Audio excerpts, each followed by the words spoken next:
प्रिय छात्रों नमस्कार। एनसीईआरटी फिजिक्स कक्षा 12वीं में आपका स्वागत है। आज का हमारा टॉपिक है बिंदु आवेश के कारण किसी बिंदु पर विद्युत विभव, और इससे जो रिलेटेड क्वेश्चन है वो इसी तरीके से एग्जाम में आता है। बिंदु आवेश के कारण किसी बिंदु पर विद्युत विभव की गणना कीजिए। तो जैसे ही ये क्वेश्चन एग्जाम में आता है तो इसी क्वेश्चन को देखकर हमें चित्र बनाना है और चित्र देखकर इसका डेरिवेशन करना है। तो बहुत ही सिंपल है। सबसे पहले आपको यहाँ पे दिया गया है बिंदु आवेश के कारण, तो हमें यहाँ पर कोई बिंदु आवेश लेना चाहिए। तो और किसी बिंदु पर यानी कि एक हम बिंदु आवेश ले लेते हैं। तो हमने यहाँ पर बिंदु O पर एक प्लस Q चार्ज लिया है, ये हमने पॉइंट चार्ज यानी बिंदु आवेश ले लिया है। और इसके कारण किसी बिंदु पर यानी कोई दूसरा बिंदु है तो हमने उस दूसरे बिंदु को बिंदु P माना है और इस पर हमें विद्युत विभव की गणना करना है।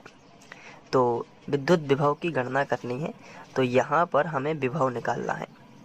तो अब इसके लिए हम बिंदु O से जो P की दूरी है वो मान लेते हैं D। तो इस तरीके से हमने दूरी मानी D। अब चूँकि प्लस Q आवेश है और हम बिंदु P पर कोई चार्ज मान लेंगे, लेकिन चूँकि हमें विभव निकालना है। अब आपको ज़रा ध्यान से देखना है विभव क्या है, विभव की परिभाषा क्या है। तो विभव यहाँ पे एकांक आवेश को अनंत से विद्युत क्षेत्र में लाने में जो कार्य करना पड़ता है वही विभव है। तो विभव की डेफिनेशन तो आपको याद होगी। तो एकांक आवेश को अनंत से कहाँ लाने पर, विद्युत क्षेत्र में लाने पर। मान के चलिए ये प्लस Q चार्ज है तो इसके चारों ओर इसका विद्युत क्षेत्र होगा और इस विद्युत क्षेत्र में हर जगह अलग अलग, चूँकि यहाँ पे विद्युत बल रेखाएं होती हैं, तो यहाँ पे अगर हम बात करें तो एकांक आवेश यहाँ पर है तो इसे हम बोलते हैं अनंत। अनंत का मतलब विद्युत क्षेत्र के बाहर कहीं भी। तो अनंत से इस चार्ज को हमें विद्युत क्षेत्र के अंदर लाना है तो कुछ कार्य करना पड़ता है। तो कार्य ही क्या है, विभव है। तो अब आपको ध्यान से देखना है, हमें इस डेरिवेशन में विभव की गणना करनी है। विभव यानी कि कार्य की गणना करनी है। तो कार्य, अब विभव से यहाँ पे आपको ध्यान आएगा कि हमें कार्य निकालना है। अब कार्य का फॉर्मूला क्या होता है, बल गुणित विस्थापन। तो ये हमें कार्य से ध्यान आएगा कार्य का फॉर्मूला। देखिए इसको कैसे करना है, क्योंकि आपको याद बिल्कुल भी नहीं करना, बस ध्यान रखना है एक के बाद एक सभी एक दूसरे से जुड़े होते हैं। तो कार्य, विभव से क्या ध्यान आएगा, कार्य, और कार्य का फॉर्मूला क्या होता है, बल गुणित विस्थापन। अब यहाँ पर विस्थापन कहाँ करना पड़ेगा और बल कहाँ लगाना पड़ेगा, इसको देखते हैं।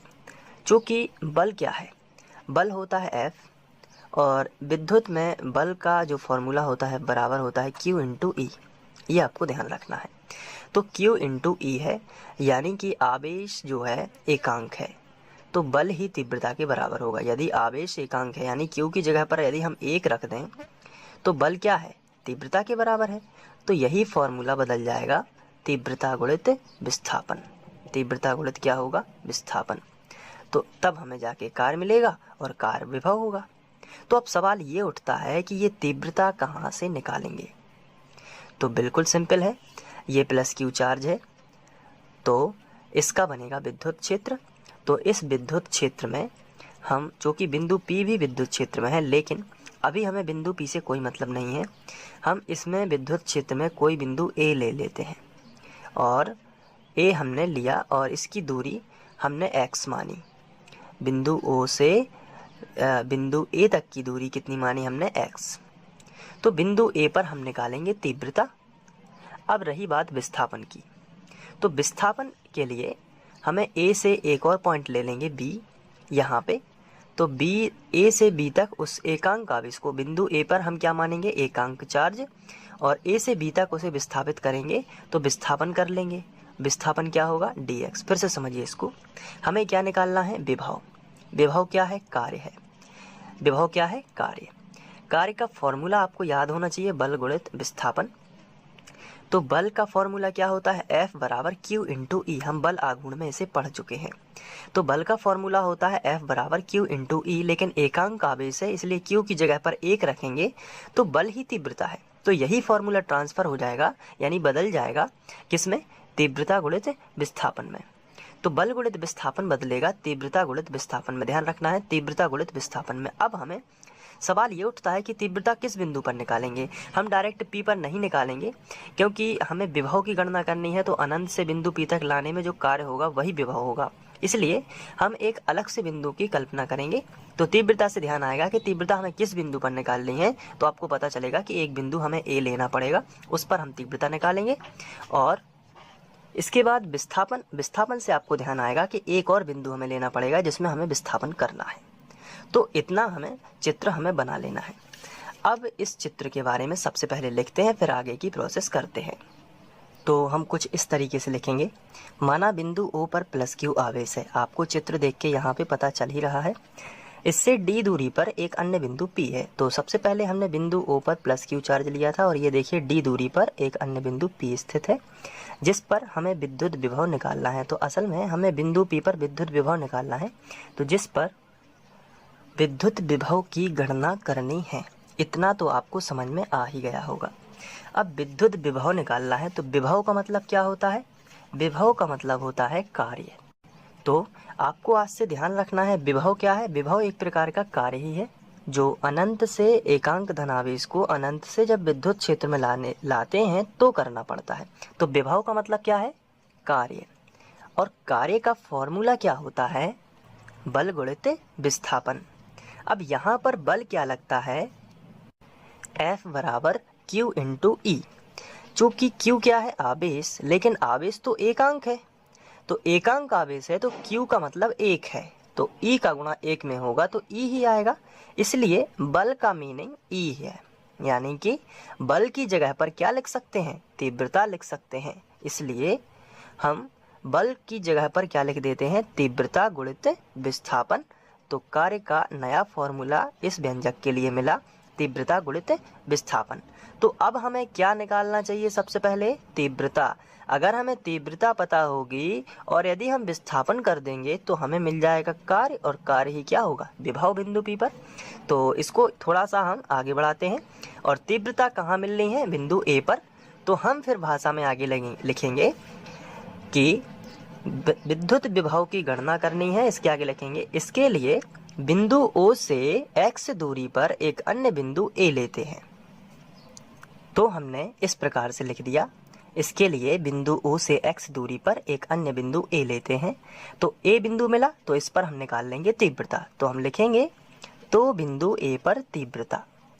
अब हम तीव्रता E बराबर निकाल लेंगे, क्योंकि यहाँ पर कुछ बच्चे ये कंफ्यूज हो जाते हैं कि तीव्रता ही क्यों निकाली, विभव निकालना है तो तीव्रता क्यों निकाली। तो उसका कारण ये आपके सामने है, क्योंकि विभव क्या है, कार्य है। कार्य का फॉर्मूला बल गुणित विस्थापन। एकांक के लिए बल तीव्रता में कन्वर्ट हो जाता है, और विस्थापन तो सबसे जरूरी चीज क्या है, तीव्रता निकालना। इसलिए आपको इसी क्रम में यदि आप याद रखोगे तो कभी भी ये व्यंजक नहीं भूलोगे। चलिए अब बिंदु A पर तीव्रता निकालते हैं। तो तीव्रता का फॉर्मूला होता है E बराबर 1/4 पाई एप्सिलॉन 0 Q इंटू दूरी का वर्ग। अब यहाँ पे तीव्रता कहाँ निकालनी है, बिंदु A पर। तो आइए देखते हैं, बिंदु A पर निकालनी है।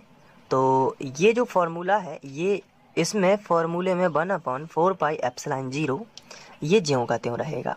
1/4 पाई एप्सिलॉन 0 इंटू Q जो है आवेश है तो प्लस Q ही है, इसलिए Q प्लस माना ही जाता है।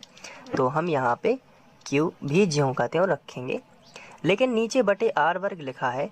बिंदु A तक की दूरी ध्यान रखना है, R नहीं है। बिंदु A तक की दूरी कितनी है, O से A तक की दूरी कितनी है, तो आंसर है x। तो यहाँ पे R वर्ग है, यहाँ पे x वर्ग हो जाएगा, और ये होगी तीव्रता।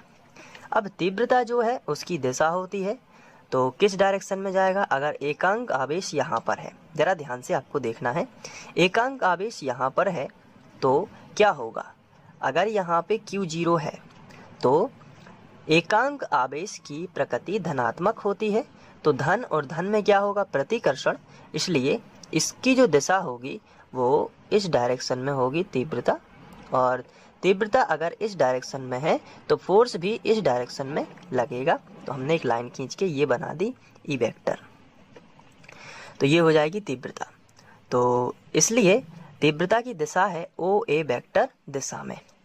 अगर तीव्रता इस डायरेक्शन में होती तो होती ए ओ वेक्टर दिशा में, लेकिन इस दिशा में है इसलिए लिखेंगे ओ ए वेक्टर। यहाँ पे होता ए ओ वेक्टर, लेकिन यहाँ पे क्या है, ओ ए वेक्टर दिशा में। तो हम यहाँ पे तीव्रता की डायरेक्शन भी बताएंगे ओ ए वेक्टर दिशा में। तो ये हो जाती है तीव्रता। तो अब आपको समझ में आ गया होगा कि तीव्रता क्यों निकाली है। चलिए ठीक है, तीव्रता निकाल ली है। अब यदि हम बेसिक फॉर्मूले की बात करें जो हमने यहाँ पे लिखा था, तीव्रता तो हो चुकी है, अब हमें करना है विस्थापन। तो विस्थापन के लिए हम यहाँ से देख लेते हैं, विस्थापन करना है ए से बी तक। तो चित्र तो पहले से ही बना हुआ है, लेकिन हमने यहाँ पे लिखा नहीं है क्योंकि हम एक एक सीक्वेंस से पढ़ रहे हैं। तो अब यहाँ पे हम इसके आगे लिखेंगे, यदि एकांक आवेश को बिंदु ए से बी तक अल्प विस्थापित यानी dx किया जाए तो किया गया कार्य। तो पहले क्या करना है, छोटा सा कार्य निकालना है, वो भी विभव होगा, लेकिन फिर अनंत से p तक निकालेंगे तो d दूरी हो जाएगी, तो उसके लिए कार्य विभव के बराबर होगा। इतना सिंपल है, बस आपको ध्यान से देखना है। सबसे पहले क्या करना है, अभी हमने तीव्रता निकाल ली है, यहाँ पे देख लीजिए आप, ये तीव्रता निकाल ली है। अब क्या निकालना है, विस्थापन। तो विस्थापन के लिए हमें विस्थापन तो करना होगा, इसलिए हम यहाँ पे लिखेंगे, यदि एकांक आवेश को बिंदु ए से बी तक अल्प विस्थापन dx किया जाए तो हम लिख लेते हैं।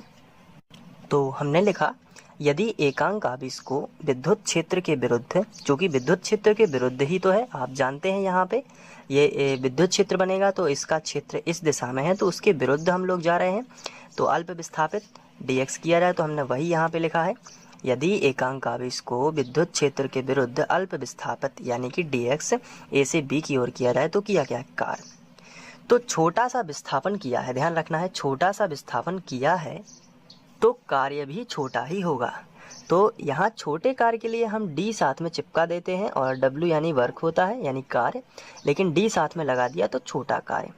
कार्य का फॉर्मूला क्या होता है, तो कार्य का फॉर्मूला अब यहाँ पर हम डायरेक्ट लिखेंगे तीव्रता गुणित विस्थापन, ना कि बल गुणित विस्थापन। ये नहीं लिखेंगे क्योंकि हम लोगों ने समझ लिया है कि बल की जगह पर तीव्रता क्यों है, तो इसलिए हम लिखेंगे तीव्रता गुणित विस्थापन। इसके बाद तीव्रता क्या है, तीव्रता हम निकाल चुके हैं, तो dw बराबर तीव्रता क्या है, तो ये देखिए ऊपर ई निकाल चुके हैं, वो हम यहाँ पे रख देते हैं 1/4 पाई एप्सिलॉन 0 इंटू क्यू बटे एक्स स्क्वायर, ये है तीव्रता, और गुणित तो यहाँ पे इंटू लगा देते हैं, एक ही बात है। और विस्थापन क्या है, तो विस्थापन है dx, लेकिन ज़रा ध्यान रखना है, विस्थापन dx तो है लेकिन इसकी डायरेक्शन विद्युत क्षेत्र के विपरीत है। यदि मैं यहाँ पे आपको बता दूं, विद्युत क्षेत्र इस डायरेक्शन में है, ये देखिए तीर का चिन्ह, लेकिन विस्थापन यहाँ से यहाँ हुआ है, यानी इस चिन्ह के विपरीत इस डायरेक्शन में हुआ है विस्थापन, तो हमें माइनस चिन्ह देना पड़ेगा, इसलिए ये माइनस को हम यहाँ पे रख देते हैं। तो ये है क्या, किया गया कार्य। तो अब आप सोच रहे होंगे कि क्या ये विभव है, क्योंकि कार्य ही विभव है, अभी हम लोगों ने डिस्कस किया है। तो आंसर है ये अभी विभव नहीं है, क्योंकि ये छोटा सा कार्य है, तो ये छोटा सा विभव है। हमें निकालना है पूरा विभव, और पूरा विभव क्या कहलाता है, विभव की डेफिनेशन से किसी एकांक आवेश को अनंत से विद्युत क्षेत्र यानी कि बिंदु P तक लाने में किया गया कार्य। तो ये है अनंत से कहाँ लाना है, ये क्या है अनंत, अनंत से कहाँ लाना है, बिंदु P तक लाना है। तो अब यहाँ पर हमें बड़ा कार्य करना होगा, ये तो छोटा सा कार्य है, तो चलिए बड़े कार्य के लिए तैयार हो जाइए। तो हम लिखेंगे इसी प्रकार एकांक आवेश को अनंत से बिंदु P यानी कि d दूरी तक लाने में किया गया कार्य। तो ऐसे ऐसे छोटे छोटे कई कार्य होंगे तो एक बड़ा कार्य बन जाएगा, इसलिए W। और छोटे छोटे कार्यों को जोड़ने के लिए हम समाकलन यानी कि इंटीग्रेशन का यूज़ करते हैं, और लिमिट क्या है, अनंत से लाना है d दूरी तक, इसलिए हम यहाँ पे रखेंगे d। आप चित्र में देख सकते हैं यहाँ पे अनंत है और अनंत से बिंदु P तक लाना है, तो बिंदु P तक लाना है, यानी कि चार्ज से उसकी दूरी क्या होगी, d। इसलिए हम यहाँ पे लिख रहे हैं अनंत से d। अब जो कार्य होगा इन छोटे छोटे कार्यों के बराबर, तो इसलिए हमें यहाँ पे dw लिख देना है। इसके बाद dw का मान रख देना है, तो जो कि है 1/4 पाई एप्सिलॉन 0 इंटू क्यू बटे एक्स स्क्वायर और माइनस dx, ये पूरा dw का मान है। अब इसके बाद इसको सॉल्व करना है, तो कांस्टेंट जो है, जो बदल नहीं रहा है या जिसका मान निश्चित है, उन्हें बाहर करेंगे। तो 1/4 पाई एप्सिलॉन 0 आप सभी जानते हैं कि इसका मान 9 × 10 पे 9 की घात होता है और ये कभी भी नहीं बदलता है, इसलिए हम इसको बाहर कर देते हैं। और साथ में जो चार्ज रहेगा, जो हमारे चित्र में ये वाला चार्ज है Q, ये भी कभी नहीं बदलेगा अगर इस केस की बात की जाए तो, इसलिए दोनों ही कांस्टेंट है। जबकि x जो है वो बदलता रहेगा, क्योंकि उसकी कांस्टेंट वैल्यू नहीं है। हम बिंदु A कहीं भी ले सकते थे इधर उधर, यानी कि उसको चेंज करते रहते हैं जब वर्क डन होता है। तो Q और ऊपर तो Q और नीचे 4 पाई एप्सिलॉन 0, तो यहाँ पे हम 4 पाई एप्सिलॉन 0, तो हमने Q और 4 पाई एप्सिलॉन 0 को बाहर निकाला। और इसके बाद ये समाकलन का चिन्ह यानी इंटीग्रेशन, और यहाँ पे लिमिट ज्यों की त्यों लगा दी अनंत से d। तो ये और ये तो बाहर चला गया, तो बचेगा क्या, 1/x वर्ग, क्योंकि ऊपर सब चला गया तो एक तो बचेगा। तो यहाँ पे हम लिखेंगे 1/x वर्ग इंटू, माइनस को हम बाहर कर देते हैं थोड़ी देर के लिए, इंटू dx। ये माइनस भी हमने बाहर कर दिया, तो यहाँ पे क्या बचा, dx। अब इसके बाद आगे बढ़ते हैं, तो w बराबर -q बटे 4 पाई एप्सिलॉन 0। अब ये x पर 2 की घात है, इसको ऊपर ले जाएंगे तो -2 की हो जाएगी, आप सभी जानते हैं। तो यहाँ पे 2 की घात ऊपर जाएगी तो -2 की घात इंटू dx। अब आगे बढ़ते हैं, w बराबर -q ज्यों का त्यों बटे 4 पाई एप्सिलॉन 0। अब इसका करते हैं समाकलन, तो सूत्र होता है यहाँ पर x पर यदि n की घात है इंटू dx है, तो हम उसको समाकलित करके ऐसा लिख सकते हैं। यहाँ पर x पर n की जगह पर n की घात का मतलब कोई घात है, जैसे -2 की है, इंटू dx भी है, तो उसको हम लिख सकते हैं x के साथ में उसी घात के साथ एक जोड़ दीजिए और नीचे बटे करके भी यही कंडीशन नीचे लिख दीजिए, ये फॉर्मूला कहता है। तो वही हम करते हैं, देखते हैं यहाँ पे क्या होगा। इंटीग्रेशन का चिन्ह तो हटा देंगे, तो ये यहाँ पे ब्रैकेट लगाना पड़ेगा, ऐसा इसलिए क्योंकि लिमिट्स हैं, ये लगा दिया ब्रैकेट और लिमिट्स भी लगा दी अनंत से d। अब यहाँ पे ध्यान से देखना है, यहाँ पे n के साथ में एक जोड़ना है, तो n का मान कितना है, -2, तो -2 के साथ x में -2 के साथ एक जोड़ दीजिए, एक जोड़ना है फॉर्मूले से। नीचे भी जो ऊपर केस है -2 + 1, वही नीचे, तो -2 + 1, ये हो गया फॉर्मूले से। और बाजू में ये फॉर्मूला लिखना है तो ये भी लिख सकते हैं। और इसके बाद आगे बढ़ते हैं, अब हम आगे बढ़ते हैं, तो w बराबर -q बटे 4 पाई एप्सिलॉन 0। अब ये -2 + 1 है, तो यहाँ पे -1 ज़्यादा है, तो यहाँ पे बचेगा x के ऊपर -1 और नीचे -2 + 1 है, तो यहाँ पर भी -1 बचेगा और लिमिट्स होगी अनंत से d। ये देखिए आगे बढ़ते हैं, तो w बराबर -q, और ये माइनस चूँकि -1 है तो ये यहाँ पे पहुँचा देते हैं, तो माइनस हो जाएगा प्लस, तो q बटे 4 पाई एप्सिलॉन 0, और यहाँ पर होगा x पर -1 की घात इंटू अनंत से d। तो ये बस माइनस हमने यहाँ पे पहुँचाया है, तो माइनस हो गया है प्लस। अब इस x पर देखिए यहाँ पे क्या होता है, w बराबर यहाँ पे बच रहा है q बटे 4 पाई एप्सिलॉन 0। इसको हम लिख सकते हैं 1/x, क्यों, क्योंकि -1 की जो घात है वो +1 में नीचे आ जाएगी और 1 लिखा नहीं जाता, तो ऐसा हम लिख सकते हैं। अनंत से d हमने कर दिया, अब लिमिट्स रखने की बारी है, तो w बराबर, तो सबसे पहले हम ये तो ज्यों का त्यों लिखेंगे q बटे 4 पाई एप्सिलॉन 0। एक बार x की जगह पर d रख जाएगा, बीच में लगेगा माइनस और एक बार x की जगह पर अनंत। देखिए कैसे, 1/x की जगह पर रख दिया d, माइनस लगता है लिमिट्स जब रखते हैं, और 1/x की जगह पर फिर से रख दिया अनंत। तो ये देखिए x की जगह पर x के दो मान हैं जो कि d और अनंत। तो पहले रखेंगे d, फिर रख देंगे अनंत, बीच में लगाएंगे माइनस। तो 1/अनंत का मतलब 0 होता है, तो -0 का मतलब भी 0 होगा, तो ये सब हट जाएगा। तो केवल बचेगा w बराबर q/4πε0 इंटू 1/t।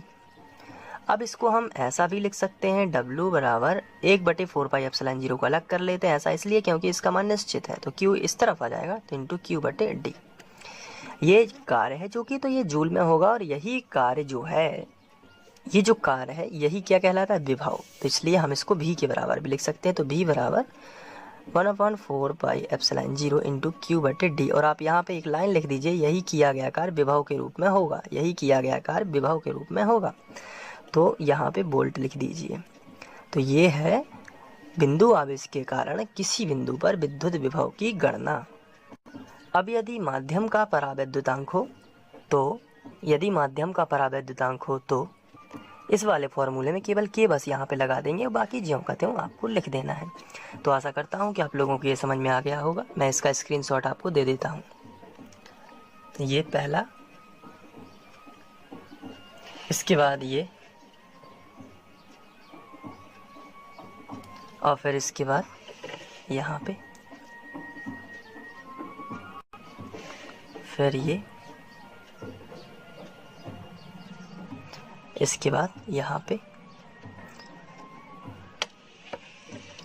फिर ये है। थोड़ा सा शोर ज़रूर हो रहा है, लेकिन आप स्क्रीनशॉट ले लीजिए। ये फिर, और फिर ये, आप यहाँ पे ये ले लीजिए शॉट। Thank you.